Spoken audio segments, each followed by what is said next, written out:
ഇന്ത്യയുടെ ഓപ്പറേഷൻ സിന്ദൂറിൽ 100-ലധികം ഭീകരർ പാകിസ്ഥാനിൽ കൊല്ലപ്പെട്ടിരുന്നു. അതിൽ 5 പേർ കൊടും ഭീകരരാണെന്ന വിവരമാണ്. പാകിസ്ഥാനിലെ ഭീകര ക്യാമ്പുകളിൽ ഇന്ത്യ നടത്തിയ ഓപ്പറേഷൻ സിന്ദൂറിൽ കൊല്ലപ്പെട്ടത് കൊടും ഭീകരർ 3 ജെയ്ഷെ മുഹമ്മദ്, 2 ലഷ്കർ ഭീകരർ എന്നാണ് സർക്കാർ വൃത്തങ്ങളിൽ നിന്ന് ലഭിക്കുന്ന വിവരങ്ങൾ. യൂസഫ് അസർ, മുഹമ്മദ് ഹസൻ ഖാൻ, ഹഫീസ് മുഹമ്മദ് ജമീൽ എന്നിവരാണ് ജെയ്ഷെ ഭീകരർ. മുദസർ ഖാദി, അബു ആകാശ എന്നിവരാണ് ലഷ്കർ ഭീകരർ.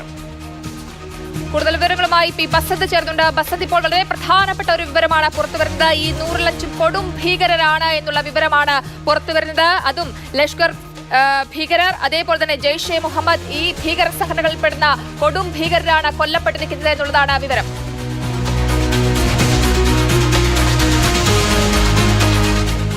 ആര്യ, സർക്കാർ കഴിഞ്ഞ ദിവസം വ്യക്തമാക്കിയിരുന്നു, പ്രതിരോധ മന്ത്രി രാജ്നാഥ് സിംഗ് തന്നെയാണ് സർവകക്ഷി യോഗത്തിൽ പറഞ്ഞത്, 100 ഭീകരരിലധികം കൊല്ലപ്പെട്ടിട്ടുണ്ട് ഇന്ത്യ പാകിസ്ഥാനിലെ 9 ഭീകര ക്യാമ്പുകളിൽ നടത്തിയ ആക്രമണത്തിലെന്ന്.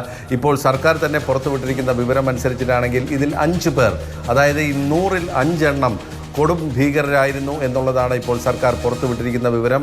അത് ജെയ്ഷെ മുഹമ്മദിലെ 3 പേർ, ലഷ്കർ എ തൈബയിലെ 2 പേർ എന്നുള്ളതാണ് ഇപ്പോൾ സർക്കാർ പുറത്തുവിട്ടിരിക്കുന്നത്. ജെയ്ഷെ മുഹമ്മദിൻ്റെ മദ്രസ സുബാനല്ല ഇന്ത്യ തകർത്തിരുന്നു. അതോടൊപ്പം തന്നെ ലഷ്കർ എ തൈബയുടെ മുറിദ്കയിലെ മദ്രസ തൈബെ അത് ഇന്ത്യ തകർത്തിരുന്നു. ഈ ആക്രമണത്തിൽ കൊല്ലപ്പെട്ടത് കൊടും ഭീകരരാണ് എന്നാണ് ഇപ്പോൾ സർക്കാർ വ്യക്തമാക്കുന്നത്. മാത്രമല്ല മൗലാന മുഹമ്മദ് അസറിൻ്റെ മസൂദ് അസറിൻ്റെ സഹോദരൻ യൂസഫ് അസർ കൊല്ലപ്പെട്ടു എന്നുള്ള സ്ഥിരീകരണം തന്നെയാണ് ഇപ്പോൾ സർക്കാർ നൽകുന്നത്. അതായത് യൂസഫ് അസർ അന്നത്തെ 7-ാം തീയതി ഇന്ത്യയുടെ ആക്രമണത്തിൽ കൊല്ലപ്പെട്ടു എന്ന് ഇന്ന് സർക്കാർ ഔദ്യോഗികമായി വ്യക്തമാക്കുന്നു. മർക്കസ് തൈബയുടെ ചുമതല ഉണ്ടായിരുന്ന മുദാസർ ഖാദിയൻ ഖാസാണ് കൊല്ലപ്പെട്ടവരിൽ ഒരാൾ. അതായത് മുറിദ്കയിലെ ആക്രമണത്തിൽ കൊല്ലപ്പെട്ടത് മുദാസർ ഖാദിയർ ഖാൻ ആണ്. അത് മർക്കസ് തൈബയുടെ ചുമതലയുള്ള ആളാണ്.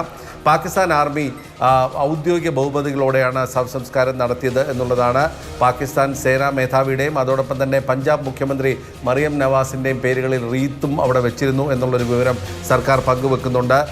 ഒരു സേനയുടെ പഞ്ചാബ് പോലീസിൻ്റെ ഉന്നതർ ഈ ശവസംസ്കാര ചടങ്ങുകളിൽ പങ്കെടുത്തിട്ടുണ്ട്. മറ്റൊരാൾ ഹഫീസ് മുഹമ്മദ് ജമീൽ ആണ്. ജെയ്ഷെ മുഹമ്മദിൻ്റെ ഭീകരനാണ്. മൗലാന മസൂദ് അസറിൻ്റെ സഹോദരി ഭർത്താവാണ് എന്നുള്ളതാണ്. സഹോദരി കൊല്ലപ്പെട്ടു, സഹോദരി ഭർത്താവും കൊല്ലപ്പെട്ടു എന്ന് മസൂദ് അസർ തന്നെ സ്ഥിരീകരിച്ചിരുന്നു. ഇപ്പോൾ സർക്കാർ പറയുന്നത് ഈ കൊല്ലപ്പെട്ട സഹോദരി ഭർത്താവിൻ്റെ പേര് ഹഫീസ് മുഹമ്മദ് ജമീൽ എന്നാണെന്നാണ് ഇപ്പോൾ പറയുന്നത്. മാത്രമല്ല ബഹാവൽപൂരിലെ മർക്കസ് സുബാൻ അല്ലയുടെ ചുമതലക്കാരനാണ് ഈ മസൂദ് അസറിൻ്റെ സഹോദരി ഭർത്താവായ ഹഫീസ് മുഹമ്മദ് ജമീൽ എന്നാണ് പറയുന്നത്. യുവാക്കളെ മത തീവ്രവാദത്തിലേക്ക് നയിക്കാനും അതോടൊപ്പം തന്നെ ജെയ്ഷെ മുഹമ്മദിന് ഫണ്ടുകൾ സംഘടിപ്പിക്കുന്നതിനും മുൻകൈയെടുത്ത് പ്രവർത്തിച്ചിരുന്നത് ഈ ഹഫീസ് മുഹമ്മദ് ജമീലാണ്. മറ്റൊരാൾ കൊല്ലപ്പെട്ടത് മുഹമ്മദ് യൂസഫ് അസർ. ഞാൻ നേരത്തെ പറഞ്ഞു, ഉസ്താദ് ജി എന്നറിയപ്പെടുന്നു, മുഹമ്മദ് സലീം എന്നറിയപ്പെടുന്നു, ഗോസി സാഹബ് എന്നറിയപ്പെടുന്നു.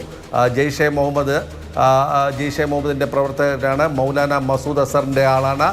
Handle weapons training for JEM, involve in multiple terrorist attacks in Jammu Kashmir എന്നാണ് പറയുന്നത്. കാണ്ഡഹാറിൽ നിന്നുള്ള വിമാനം തട്ടിക്കൊണ്ടു പോകുന്നതിന് പിന്നിൽ പ്രവർത്തിച്ച ആൾ എന്നുള്ളതാണ് ഇപ്പോൾ പുറത്തു വരുന്ന വിവരം. മറ്റൊരാൾ അബു ആകാശ എന്ന ഖാലിദ്, അതായത് ലഷ്കർ ഇ തൈബയുടെ ആളാണ്. ലഷ്കർ ഇ തൈബയുടെ കൊടും ഭീകരനാണ്. ജമ്മു കാശ്മീർ കേന്ദ്രീകരിച്ച് നിരവധി ആക്രമണങ്ങൾക്ക് ചുക്കാൻ പിടിച്ച വ്യക്തിയാണ്. അഫ്ഗാനിസ്ഥാനിൽ നിന്നും ആയുധങ്ങൾ കടത്തിക്കൊണ്ടുവന്നാണ് പാകിസ്ഥാനിലും ഇന്ത്യയിലുമൊക്കെ തന്നെ ഈ നടപടികൾ വ്യാപിപ്പിക്കുന്നത്. ഫൈസലാബാദിലാണ് ഈ ആകാശയുടെ ശവസംസ്കാരം നടത്തിയത്. മുതിർന്ന സൈനിക ഉദ്യോഗസ്ഥർ പങ്കെടുത്തു എന്ന് സർക്കാർ ഇപ്പോൾ വ്യക്തമാക്കുന്നു. മറ്റൊരാൾ മുഹമ്മദ് ഹസൻ ഖാൻ എന്ന് പറയുന്ന ജെയ്ഷെ മുഹമ്മദിൻ്റെ ഭീകരനാണ്.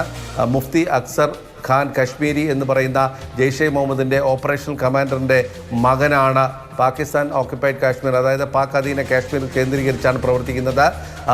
ജമ്മു കാശ്മീരിൽ ഭീകരാക്രമണങ്ങൾ സംഘടിപ്പിക്കുന്നത്, ഏകോപിപ്പിച്ചിരുന്നത് ഈ മുഹമ്മദ് ഹസൻ ഖാൻ ആണ് എന്നാണ് ഇപ്പോൾ സർക്കാർ കൃത്യമായ വിവരങ്ങളാണ് ഇപ്പോൾ സർക്കാർ വൃത്തങ്ങൾ നൽകിയത്.